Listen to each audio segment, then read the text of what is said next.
E tem algo que Deus tem falado assim profundamente à nossa vida, no nosso ministério, na nossa relação com a igreja, com a vocação, discernindo, tem até muito a ver com aquilo que é essa palavra, esse novo momento da igreja, de entender os cuidados que temos que ter uns com os outros. Eu queria ler com vocês o Salmo de número 1.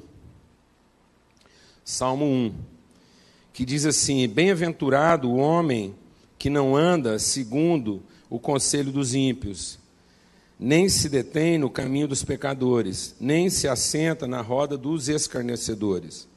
Antes tem o seu prazer na lei do Senhor, e na sua lei medita de dia e de noite. Será como uma árvore plantada junto a ribeiros de águas, a qual dá o seu fruto na estação própria, e cujas folhas não caem. Tudo o que fizer prosperará. Os ímpios não são assim. Mas eles são como a moinha que o vento espalha. Pelo que os ímpios não subsistirão no juízo, nem os pecadores na congregação dos justos. Pois o Senhor conhece o caminho dos justos, mas o caminho dos ímpios perecerá. Pai de graça, de bondade, Espírito Santo de Deus, traz luz mesmo ao nosso coração na revelação daquilo que é o propósito da Tua palavra comunicada a nós, no nome de Cristo Jesus. Amém. Eu queria compartilhar com vocês hoje de manhã e também à noite sobre caminho, o caminho de Deus, né? E bem dentro desse contexto que Jesus diz: eu sou o caminho, a verdade e a vida, ninguém vem ao Pai senão por mim. E creio que talvez a gente não tenha e esteja compreendendo bem aquilo que é a natureza da nossa fé, da nossa relação com Deus. A palavra de Deus diz que um dos grandes desafios do povo de Deus nos últimos dias é exatamente a forma como nós vamos traduzindo o amor de Deus. A palavra de Deus diz que por se multiplicar a iniquidade, o amor se esfriará de quase todos os corações. E não havendo amor, não há fé. Só é fé aquilo que traduz a convicção do amor e do propósito de Deus na nossa vida. Então não há fé sem amor. Sem amor não é fé, é crença.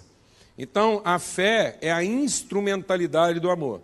Por isso a natureza essencial da fé é a forma como o amor de Deus vai nos transformando em bênção para as outras pessoas. Só é fé aquilo que é em favor de outro e não em favor de mim mesmo. Por isso que a palavra de Deus diz que nos últimos dias nós vamos ter uma crise de amor.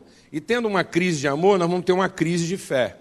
Porque a palavra de Deus diz: por acaso quando o Filho do Homem vier ao mundo, encontrará fé na terra? Então, muitas vezes nós temos pensado fé numa forma crente, e não na forma de expressão, manifestação da justiça de Deus através de nós. Às vezes a gente pensa que fé é aquela crença ardorosa, né? Aquela crença devota. Então eu tenho uma devoção, a pessoa às vezes ela é muito devota nas suas crenças, e as pessoas costumam dizer: essa pessoa é uma pessoa de muita fé. Não, ela é devota, ela tem uma devoção muito forte, um desejo muito forte de receber coisas de Deus, e por conta desse desejo, ela está disposta a qualquer tipo de sacrifício. Isso não quer dizer necessariamente fé. Tanto que é muito comum a gente pensar lá, quando você lê lá, por exemplo, em Hebreus 11, a fé é a certeza das coisas que não se veem e a firme convicção das coisas que se esperam. É natural a gente ler aquele versículo sem entender a sua verdadeira natureza, o seu propósito como expressão do amor de Deus. Então você pensa assim: bom, a fé é a certeza das coisas que não se veem e a firme convicção das coisas que se esperam. E a gente pensa, a fé é para que eu tenha, possua, alcance, chegue a lugares ou a situações, ou a privilégios, ou a condições que eu naturalmente não teria sem fé. Então é muito comum a gente pensar assim: bom, a fé é para eu melhorar de casa, para eu melhorar de emprego, para eu melhorar de igreja. Então a fé vai me dar uma igreja melhor, vai me dar um carro melhor, vai me dar um salário melhor, vai me dar uma esposa melhor. Então, se eu tiver fé, eu vou ter uma esposa melhor. Se eu tiver fé, eu vou ter um marido melhor, vou ter filhos melhores. Não, a fé não é para te dar alguma coisa. A fé é para tornar você alguém suficiente e pronto para qualquer tipo de situação. Então a fé não é para te dar o marido que você sonhou.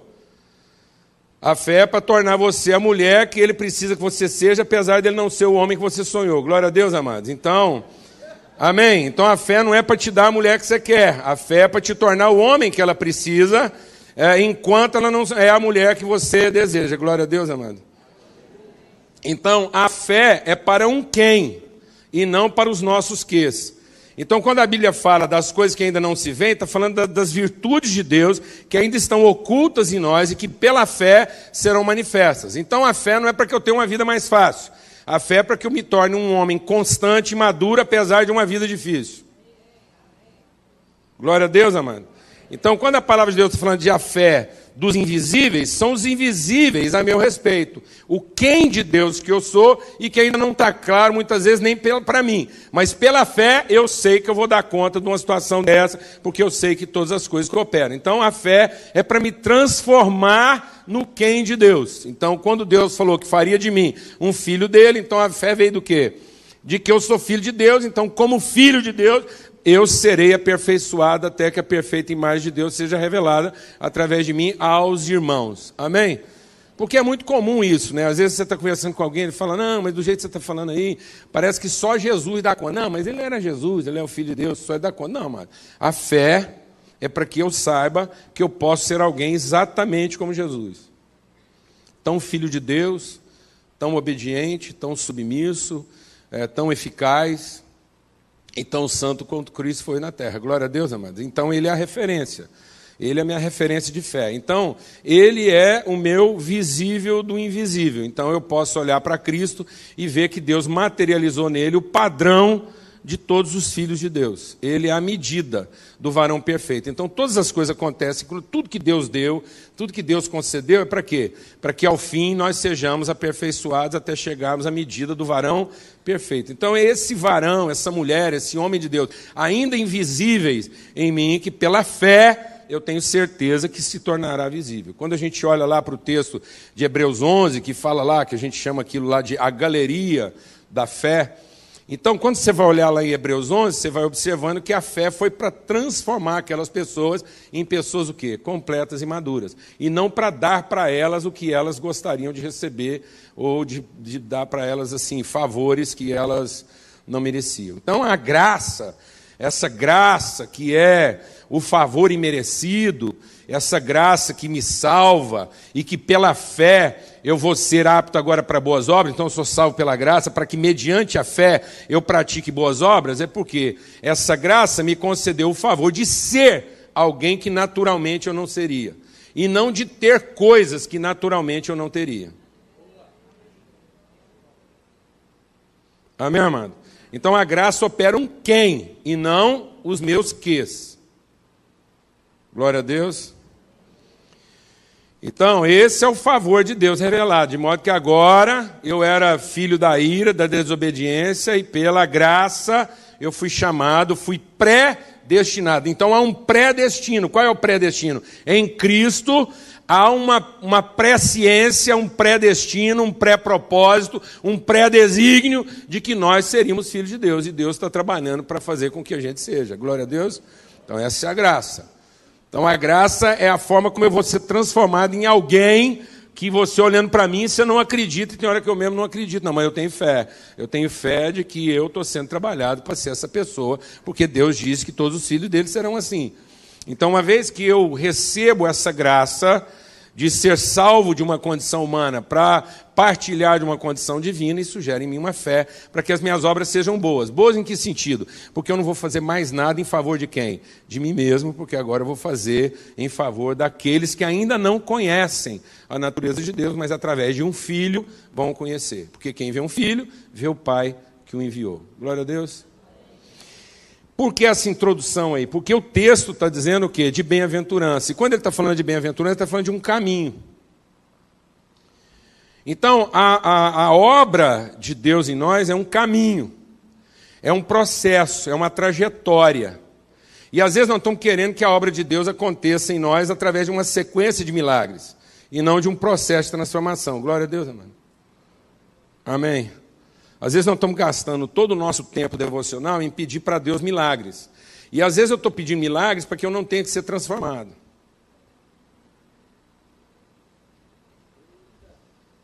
Vou falar bem devagar. Às vezes eu estou pedindo milagres para que eu não tenha que ser transformado. Porque às vezes eu penso que Jesus é o meu Salvador porque Ele me safa. Entendeu? Porque o meu conceito de salvação é ser safo, é ser sacado, é ser tirado de uma situação problemática. Não, amado, salvação é estar pronto para ela. Glória a Deus, amado. Amém? Porque quando eu penso que salvação é para eu ser sacado, para eu ser tirado, eu tenho um conceito safado de salvação. Por isso que no meio religioso tem mais safado do que salvo.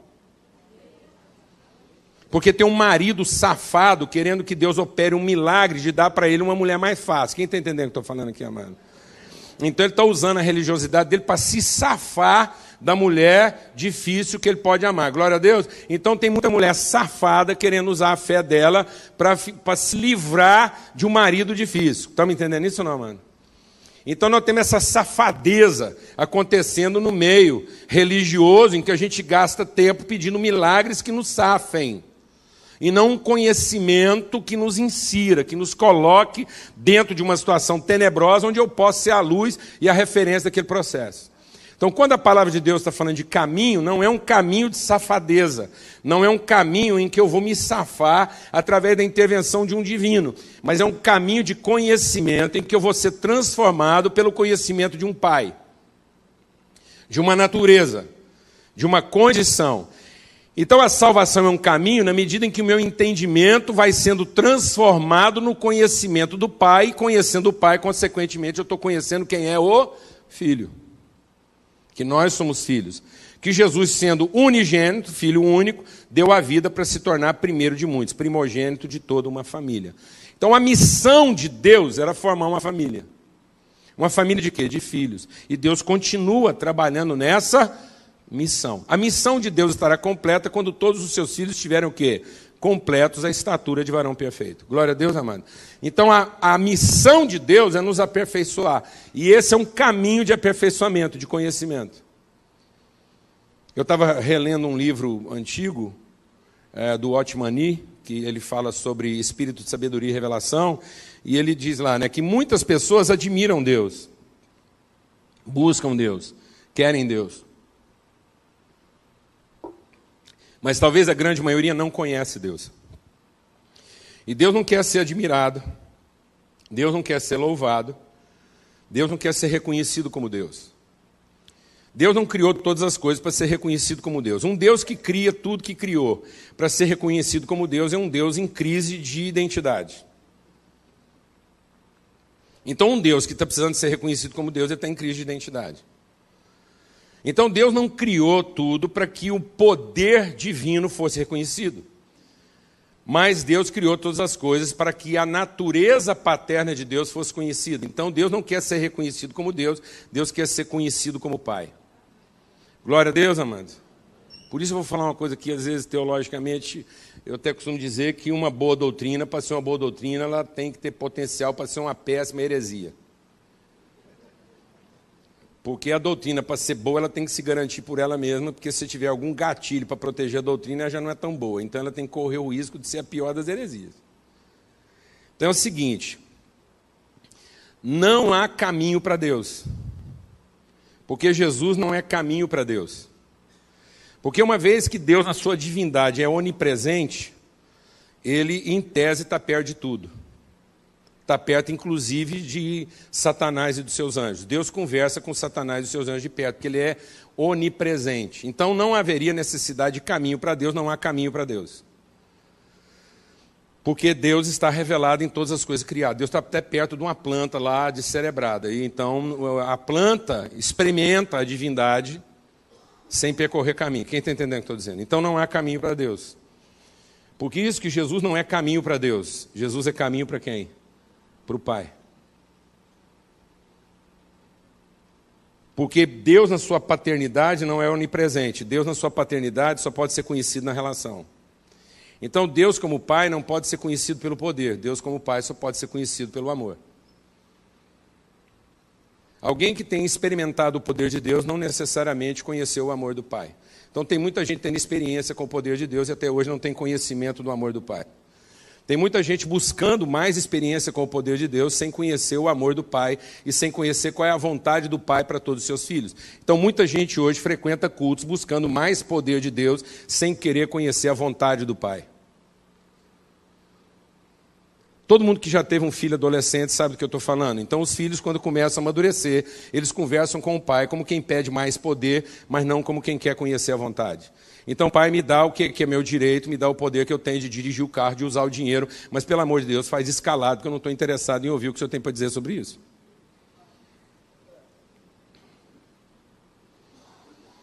Então, é muito comum a gente encher os templos buscando mais poder, mas não queremos conhecer o quê? A vontade. E Deus não criou o mundo com o seu poder, Deus criou o mundo segundo a sua vontade. Glória a Deus, amado. Deus é todo poderoso? É? Então, quanto do poder de Deus Ele usou para criar tudo?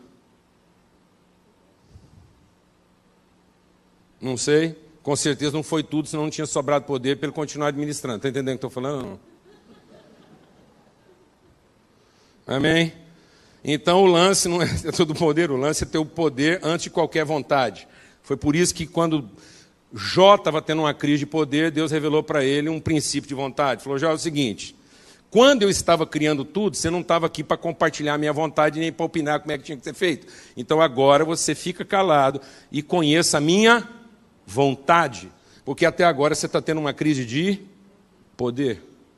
E quando Jó finalmente conheceu a vontade de Deus, passou a orar pelos seus irmãos. E na medida em que ele passou a orar pelos seus irmãos, ele percebeu que para ter uma vida bem-sucedida, ele não precisava de todo o poder que ele pensava que precisava. Amém, irmãos? Glória a Deus. Porque a palavra de Deus diz que Jesus, como Filho de Deus, veio ao mundo. E quando ele veio ao mundo, presta atenção, lá em Hebreus diz que quando Jesus Cristo veio ao mundo, ele tinha menos poder do que os anjos e demônios. Por um pouco menor do que os anjos o fizeste. No entanto, de glória e de honra o coroaste. Então, Jesus não veio ao mundo com poder, Jesus veio ao mundo com autoridade. Porque o escritor da carta aos Hebreus diz o seguinte, quem precisa ter poder é o serviçal. Então, numa casa onde tem filhos e empregados, quem precisa ter poder é empregado, porque quem vai fazer serviço é o empregado. O filho precisa ter conhecimento da vontade para saber se o serviço está sendo feito de acordo com a vontade, e não apenas de acordo com o poder. Então, em termos de poder, os anjos e os demônios tinham mais do que Jesus. Mas em termos de autoridade, Jesus tem autoridade sobre o poder deles. Porque Jesus é conhecedor da vontade, enquanto o diabo sempre teve uma experiência com o poder. Então, se alguém sempre experimentou o poder de Deus, foi Lúcifer. Mas ele nunca conheceu a vontade. Mas o filho tem autoridade sobre o servo, porque o filho conhece a vontade. Ele diz, eu tenho chamado vocês de amigos, porque eu compartilhei com vocês qual é a vontade do meu Pai. Então, quando Jesus está falando de caminho, não é um caminho de um poder que me safa. É um conhecimento da vontade que me salva de viver minha própria vontade, de modo que eu possa ter todo tipo de autoridade sobre qualquer poder. Então, nas coisas para as quais eu não tenho poder, eu vou ter o quê? Autoridade. Glória a Deus, amém.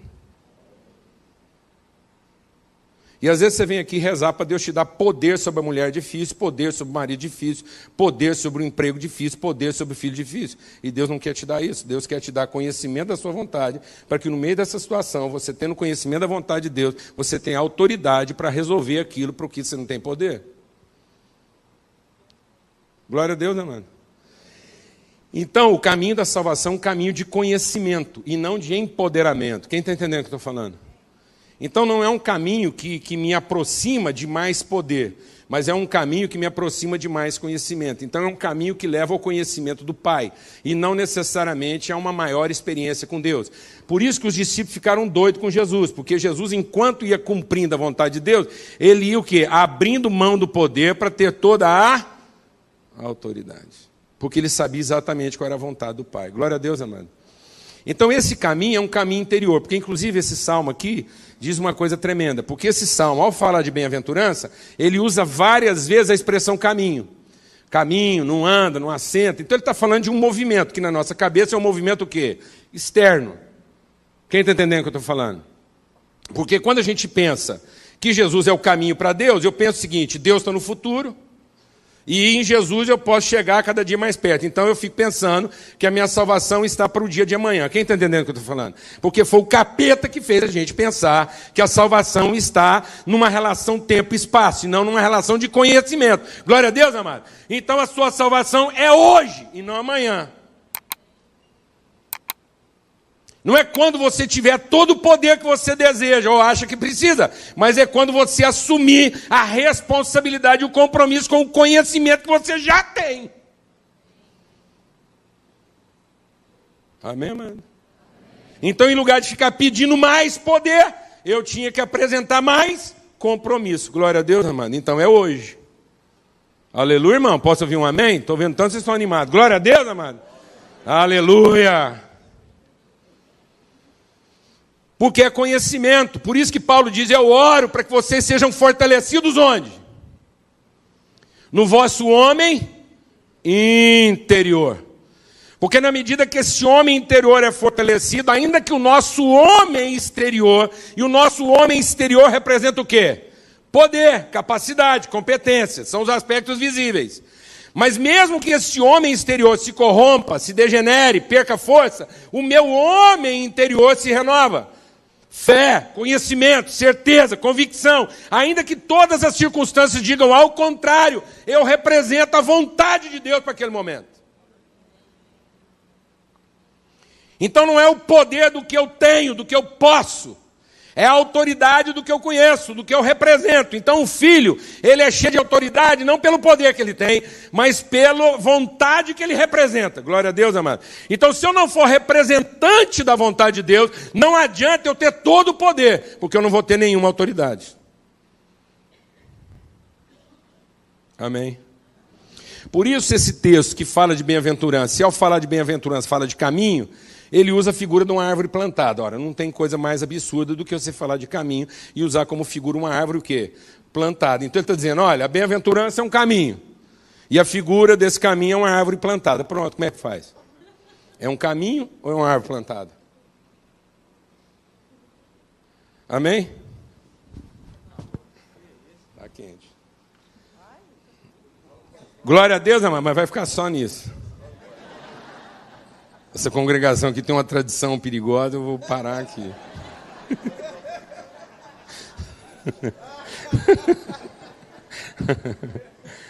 Então, amados, está vendo? Então é um caminho de quê? De maturidade. Então a obra de Deus não é te dar tudo o que você quer, mas é te transformar num quem que você não imagina. Você nunca imaginou o quem você pode ser até que toda a vontade de Deus se cumpra na sua vida. Amém, amados? Essa certeza de que haja o que houver, você será uma pessoa completa em toda e qualquer situação. Não te faltará coisa alguma. A hora que você olha para o Salmo 23, é um salmo de caminhada, em que ele diz, o Senhor é meu pastor e nada me faltará. Não vai te faltar nada, irmão. Não vai te faltar saúde, nem doença. Não vai te faltar dinheiro, nem necessidade. Não vai te faltar quem te ajuda, nem quem te atrapalha. Está entendendo o que eu estou dizendo, amado? Na sua vida não vai faltar nada. Entendeu? Glória a Deus. Não vai faltar situação fácil, nem difícil. Amém? Porque senão você ia ficar com medo, falar assim, gente, eu só sei viver em situação difícil. Como é? Será que eu continuaria crente numa situação fácil? Aí Deus facilita.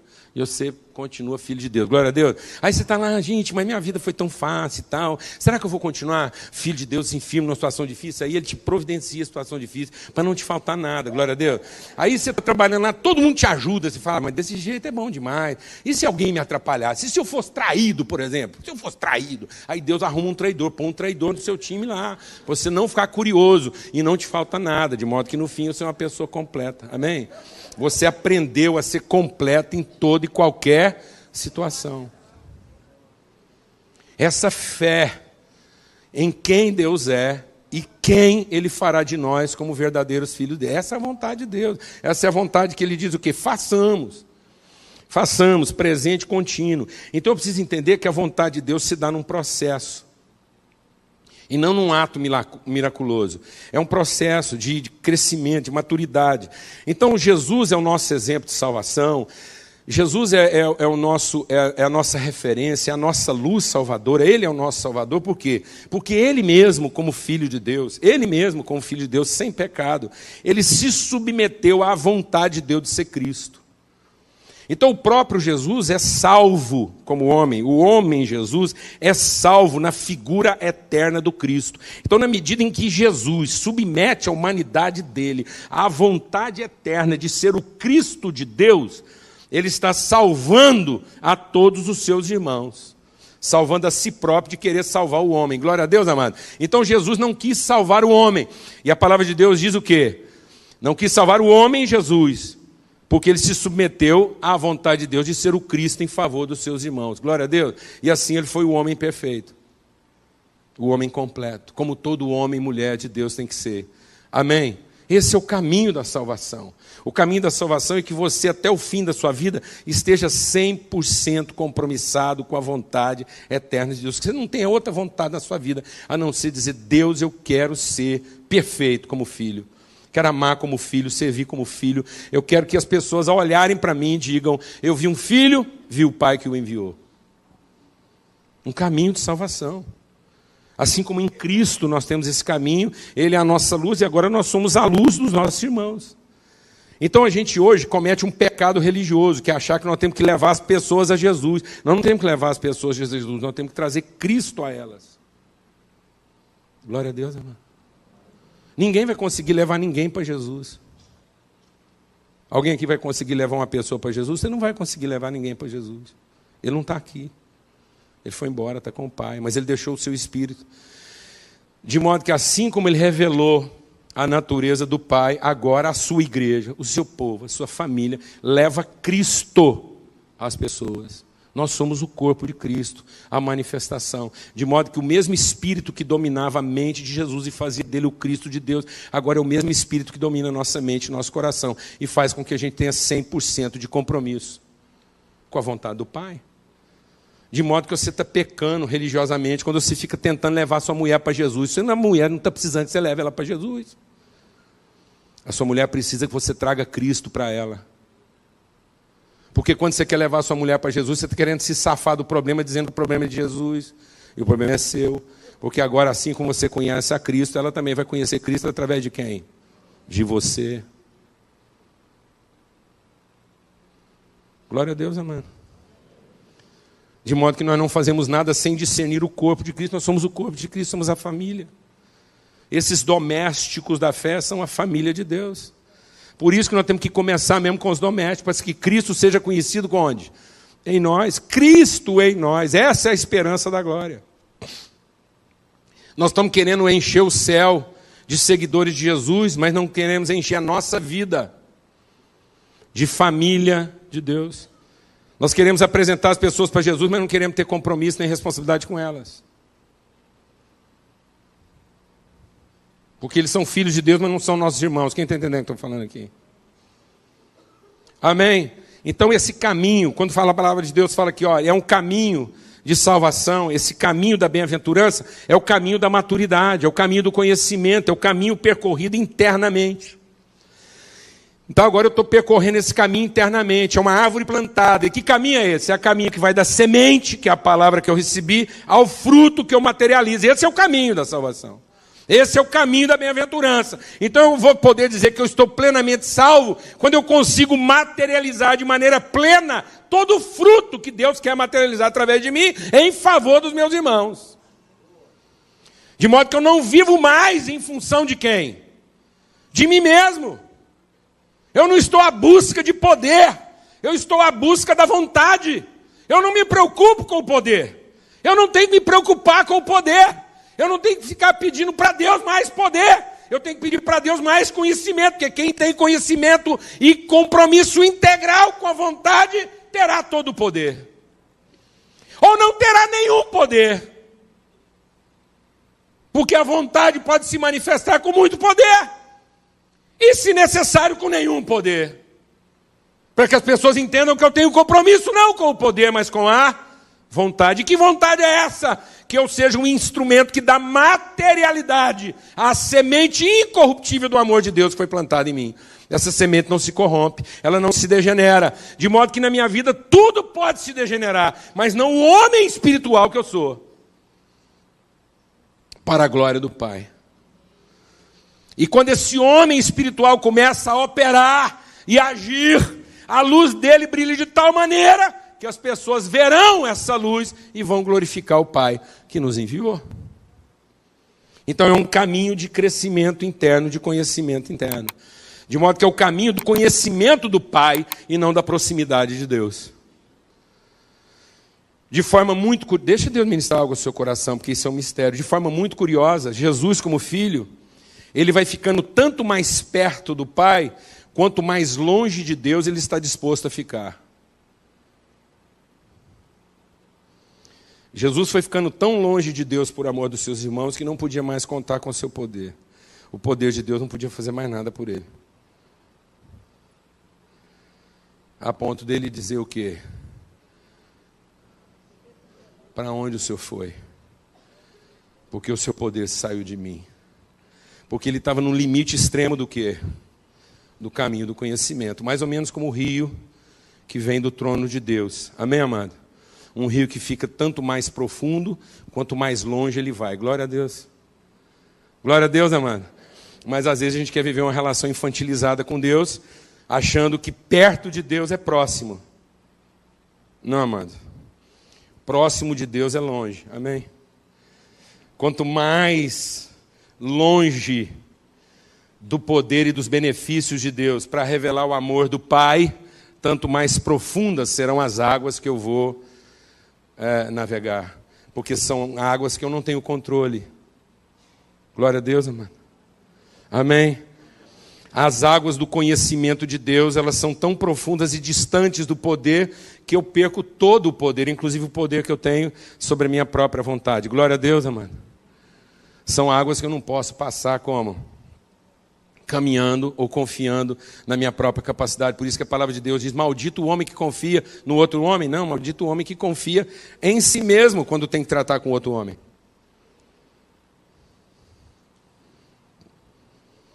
Glória a Deus, amado. Você está achando que o seu problema é ter confiado em alguém? Não, o seu problema é ter confiado em você e no seu poder. E confiando em você e no seu poder, você abdicou de conhecer o quê? A vontade. Ser instrumento da vontade. Então esse caminho é um caminho que vai nos aperfeiçoar. A gente vê lá em Efésios, né? Vamos ser edificados a estatura do varão perfeito, sejamos fortalecidos no homem interior, fomos predestinados para sermos filhos de Deus. Lá em João, o caminho, a verdade e a vida, o caminho do conhecimento da verdade. Que verdade? Quem é Deus, quem nós somos e quem são as pessoas para nós. A verdade do quem e não a realidade dos quês. Nós estamos vivendo um mundo de realidades que não traduzem a verdade. Os meus quês não estão traduzindo a minha verdade. Muitos dos meus quês estão traduzindo as piores das minhas mentiras. Eu seguro muito quê com poder, eu fico doido para ter alguns quês por conta da minha carência. Eu estou pedindo coisas para Deus por quê, amado? Porque eu continuo uma criança carente. Aí uma criança carente precisa ter uma mulher fantástica, um marido fantástico, filhos fantásticos, uma casa fantástica, um emprego fantástico, uma igreja fantástica. Sim ou não? Como é que pode, rapaz, um povo que abandona a igreja se ela não o agrada?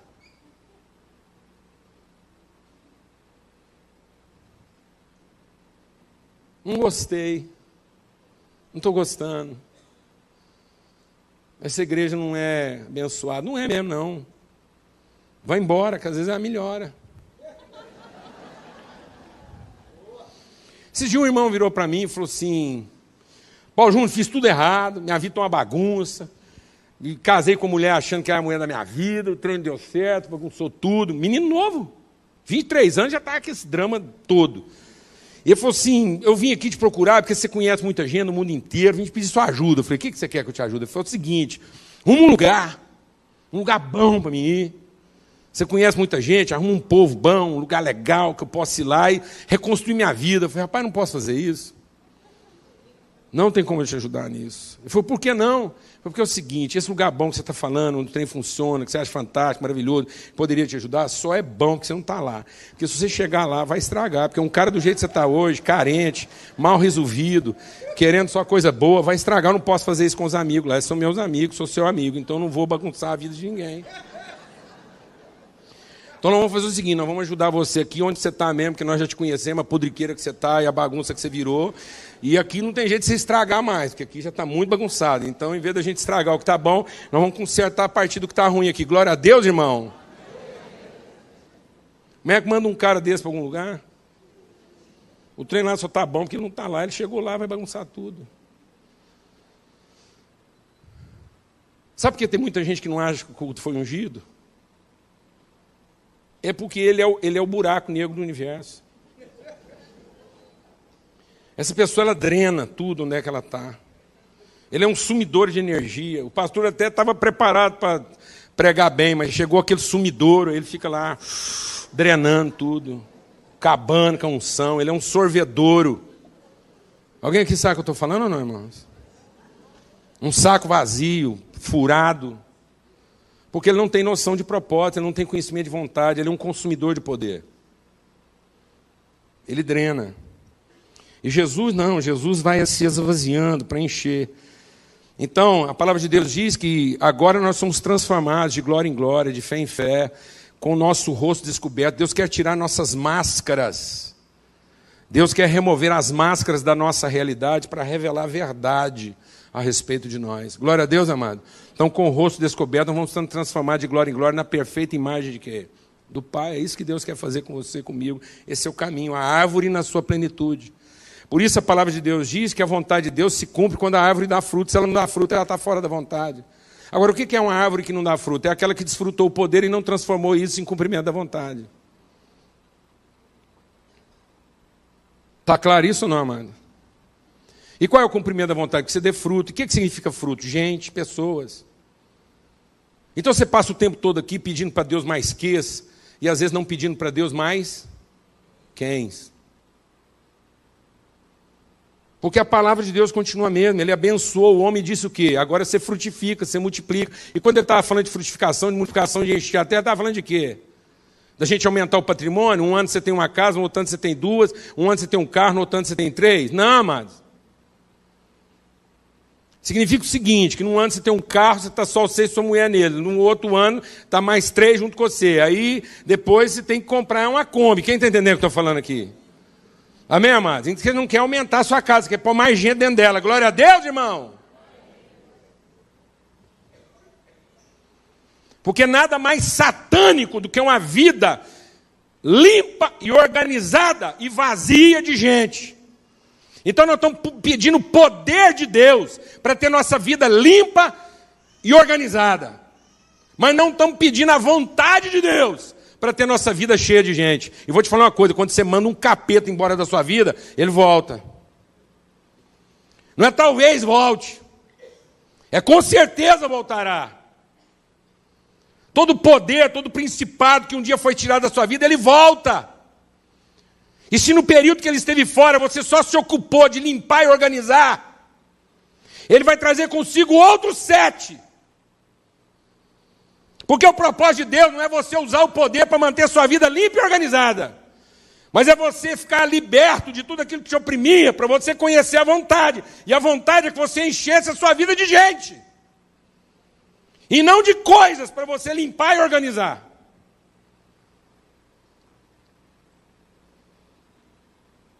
Porque o diabo gosta de coisa limpa e organizada. Ao contrário do que muita gente pensa. Porque ele gosta de coisa bagunçada. Não, ele gosta de coisa limpa e organizada. Porque ele sabe que quando a coisa está muito limpa e organizada é porque aquilo não tem gente. Está entendendo o que eu estou falando ou não, irmão? Porque uma casa cheia de gente, não tem jeito de ficar limpa e organizada. Entendeu? Então, uma cama bem arrumada, arrumadinha, com os abajur que você sonhou, com a sua bolsinha Louis Vuitton, com aquele lençolzinho Chanel, sei lá o quê, arrumadinho, tudo belezinha, tudo certo. Isso manifesta o poder de Deus. mas não glorifica o seu nome. Amém, irmãos? Com uma banana manifesta o poder de Deus. Mas uma casca de banana, de uma banana comida e repartida, glorifica o seu nome. Hoje o povo nem banana quer ter mais em casa. Quer ter louça de banana. Você chega em umas casas, fica com dó dos meninos. Chega na casa, vai lá na fruteira, achando que é plástico. A planta de plástico, as frutas de plástico, as maçãs de plástico, banana de plástico, uma desgraça. Quando não é de louça. Só o capeta para gostar de uma casa desse jeito. Onde tudo é fake, nada para pôr a mão. Alguém está entendendo o que eu estou falando aqui ou não, mano? Amém?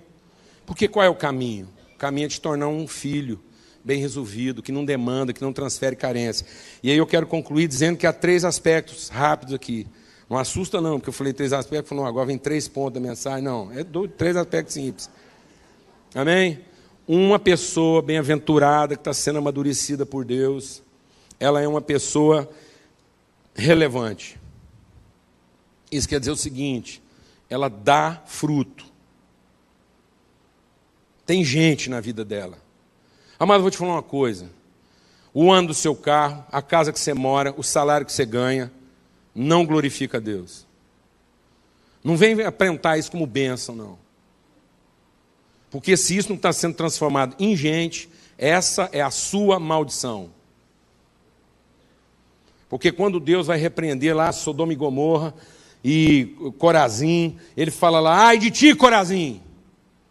Porque se Sodoma e Gomorra tivessem recebido as bênçãos que vocês receberam, teriam se arrependido. Então vou te falar uma coisa, amado.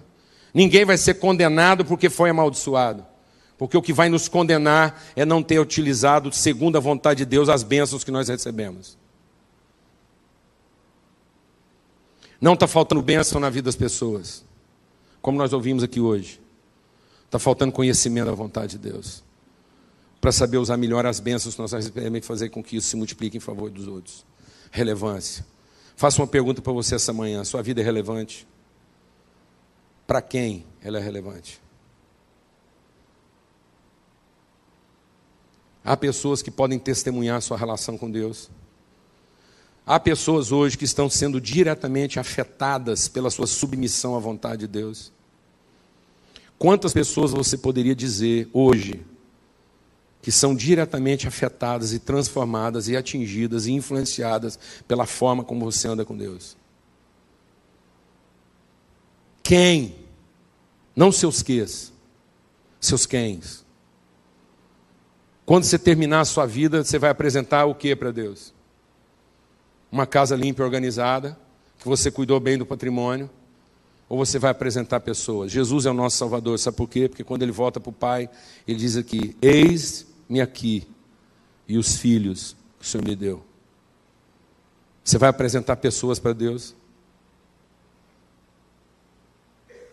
Pessoas vão falar de você para Deus. Relevância. Sua vida é relevante? Para quem ela é relevante? Para quem ela é relevante? É um absurdo o que o diabo está fazendo com as nossas doutrinas. Hoje, quando as pessoas falam de galardão, quem serve a Deus com disciplina, com rigor, vai receber galardão no céu. Sabe o que os caras acham que é galardão no céu, rapaz? É um tamanho de uma casa, tipo assim, uns vão morar lá num... Entendeu? Uns vão morar lá numa mansão, vai ter a área dos condomínios lá no céu, vai ter a área lá dos Minha Casa Minha Vida, e vai ter a área lá das favelas, lá, os caras que... Dá tempo. Isso me faz lembrar outra história. Diz que 2 caras morreram e foram parar lá no céu. Um era motorista de ônibus lá no Rio de Janeiro, lotação lá no Rio, e o outro era pregador, pastor de uma igreja grande. Aí chegou lá, o anjo recebeu eles na porta e falou, bem-vindos, vocês 2 chegaram aqui no céu e tal. Eu queria mostrar para vocês os aposentos. Aí foi andando assim, umas casonas, sobradada, jardim. Já no segundo quarteirão, o cara falou assim, você que era um motorista aí lá no Rio, pode entrar aí. Sua casa é aquela ali, ó. Com aquele jardinzão lá, aquela jacuzzi. Aí o pastor falou, rapaz, esses caras que eram motoristas de ônibus lá no Rio de Janeiro, receber um galardão desse, que isso for para mim? Eu vou morar lá na mansão do pai. Aí eles foram andando assim, o trem foi só piorando. Aí chegou nos galpãozão assim, ele entrou com o pastor no galpão, aquele galpãozão, eco. Eu falei, aqui, ó, seus aposentos aqui no céu estão aqui. Cama 5.322 naquele treliche lá no... Quase que eu falei triplex, treliche lá no fundo. Aí ele falou, mas o que é isso, rapaz? Eu morar num galpãozão desse, numa treliche, aqui no céu, fui pastor muito tempo, aquele cara motorista de ônibus lá no Rio de Janeiro, mora numa mansão daquela, eu falei, é isso mesmo. Aquele cara, quando dirigia lá no Rio de Janeiro o ônibus dele, todo mundo procurava Deus. Era, ai meu Deus do céu, oh Deus me ajuda. Então muita gente veio parar aqui por causa dele. Agora você, quando pregava, ninguém prestava atenção, rapaz. Aquele cara mandou muito mais gente para cá do que você. Glória a Deus, né, mano? Tem gente que acha que vai receber patrimônio no céu, que coisa absurda. Não, amado, sabe o que é galardão? É plenitude. Sabe o que é plenitude? É saber que a sua vida foi repartida com pessoas no seu limite máximo. Que você não guardou nenhum pedaço de pão para quem? Para você mesmo. Quem está entendendo o que eu estou falando? Glória a Deus. Relevância. Faça essa pergunta hoje. Sua vida é relevante? Pertinência. A palavra de Deus diz que essa árvore dará seu fruto. Relevância, porque você está dando fruto, pessoas estão sendo afetadas, a vida das pessoas está sendo transformada através de você. Pertinência, porque isso está acontecendo na hora certa, de maneira harmoniosa. Tem gente que é todo desregulado, Deus está falando uma coisa, ele está pensando em outra. Hoje em dia a gente vive uma desgraça do descompasso, as pessoas não estão inseridas no seu tempo e hora, elas não entendem o seu lugar. Elas estão ali, às vezes, dentro de um táxi com a pessoa, podendo gerar uma relação, travar uma conversa, elas já estão pensando em outra coisa, elas estão em outro lugar. Então não há pertinência, não há harmonia. As pessoas estão andando em descompasso, elas nunca estão no lugar certo, com as pessoas daquele lugar, inteiras de coração. Elas estão sempre um pedaço. Você está numa fila de banco, você não está inteiro, você está só um pedaço ali. A maior parte sua está no outro lugar. Você vai numa lanchonete, você não está ali inteiro, você não presta atenção inteira na garçonete, você não presta atenção inteiro nas pessoas que estão lá, não, você está ali um pedaço de você. Seu estômago está ali na lanchonete. Depois você vai para uma fila de banco, a sua mente está lá fazendo conta. Depois você vem aqui para a igreja, você já está aqui costurando o que você vai fazer com o poder que o culto abençoado vai te dar. E você já está doido para sair daqui para usar esse poder e resolver as suas pendengas. Não há harmonia, não há diligência, não há sincronismo, não há pertinência.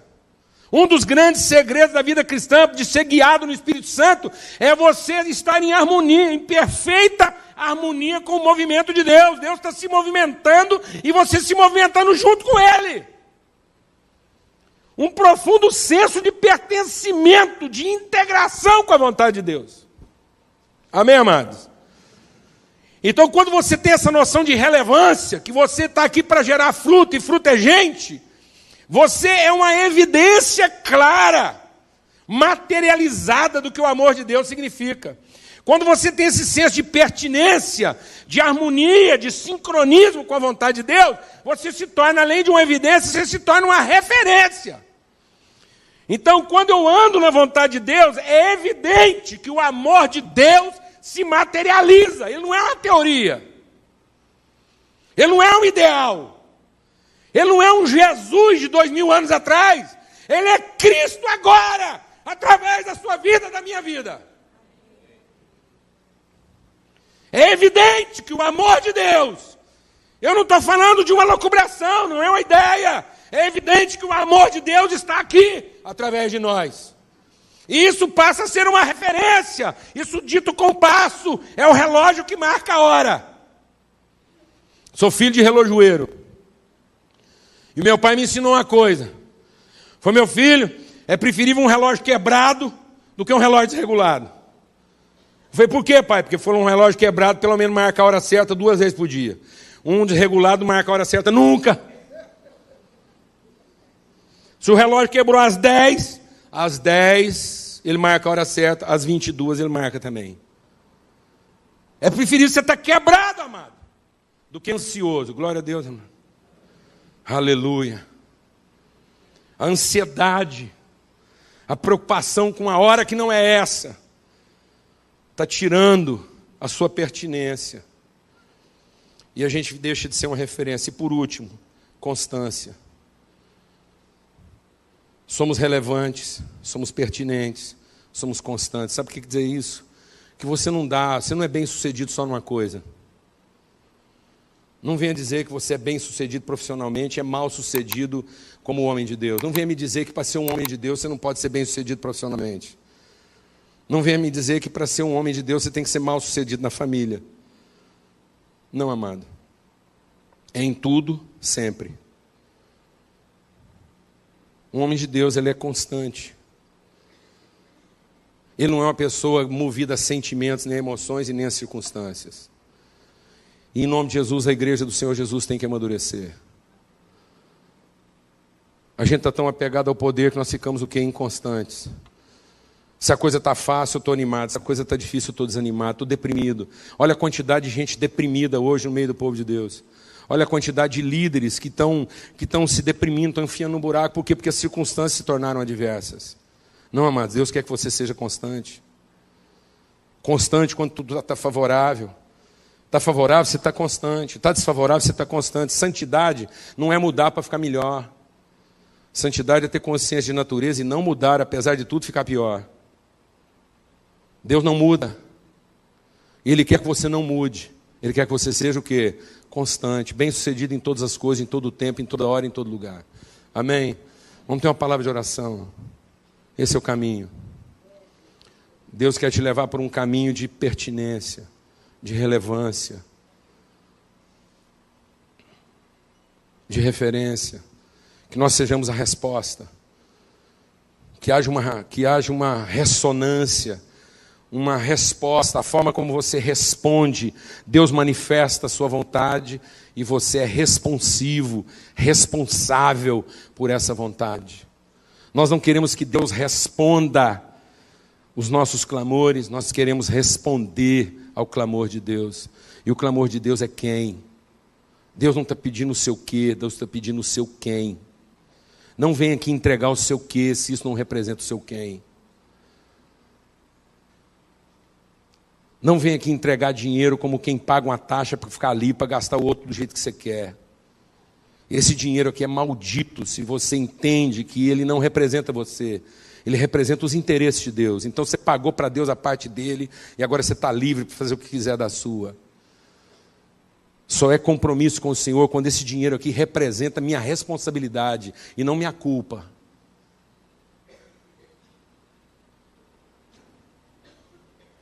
Eu até acho que na igreja, os domésticos da fé, sabe, Simon, eu quero te dar um testemunho pessoal. Para os domésticos da fé, já que nós estamos falando dos domésticos da fé aqui hoje, e aqui o palco da em Chico, da em Francisco. Então, assim, vamos falar um negócio aqui para os domésticos da fé.